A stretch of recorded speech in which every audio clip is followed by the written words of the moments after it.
தற்குறி நல்லா வருது வேணான்னு பாக்குறேன். சூப்பர் சார், நல்லா இருந்தது சார்.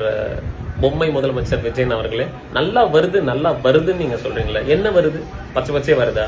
41 பேர் கரூர்ல இறந்தப்போ நீங்க தனி விமானம் மூலமா வந்து எதை பத்தியும் கவலைப்படாம நீங்க கிளம்பி போனீங்களே, அப்ப கூட தான் நல்லா வந்தது வாயில. சரி, இப்பதான் நீங்க முதலமைச்சர் ஆயிட்டீங்களே, ஏன் உங்களுக்கு கரூர் போறதுக்கு உங்களுக்கு பெர்மிஷன் தேவையில்லையே? நீங்க நினைச்சா போலாம்ல. இப்ப வரைக்கும் நீங்க கரூருக்கு போல, பிரச்சாரத்துக்கு போல, இறந்ததுக்கு அப்புறம் இன்னி வரைக்கும் நீங்க போல. அப்பனா உங்களுக்கு தமிழ்நாட்டு மக்கள், கரூர் மக்கள்லாம் எவ்வளவு கேவலம். இதுல கூட தான் எங்களுக்கு நல்லா வருது பச்சையா. நான் உடக்கன்னு ஒண்ணு இருக்கு, என்ன பண்றது? சரி, கரூர் சம்பவத்தை கூட விட்டுருங்க. உங்களுடைய தனிப்பட்ட வாழ்க்கையை நான் பேச விரும்பல. ஆனா நீங்க உங்களுடைய குடும்பத்தை நடுத்தெருவில் விட்டது மட்டும் இல்லாம உங்க மேல இருக்கக்கூடிய அந்த பழிய திமுக மேல நீங்க போட்டீங்களே, அப்ப கூட தான் நல்லா வந்தது வாயில.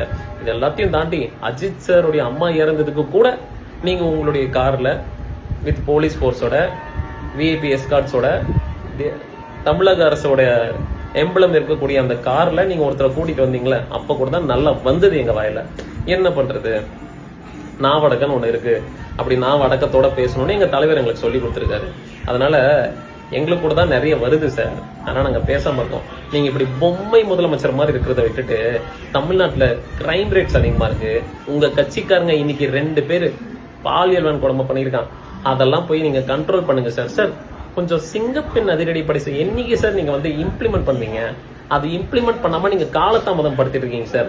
அதனால ஏகப்பட்ட கிரைம் ரேட்ஸ் அதிகமாயிட்டு இருக்கு சார். அதனால பச்சையா வருது சார் வாயில. என்ன பண்றது? அதை போய் பாருங்க சார்.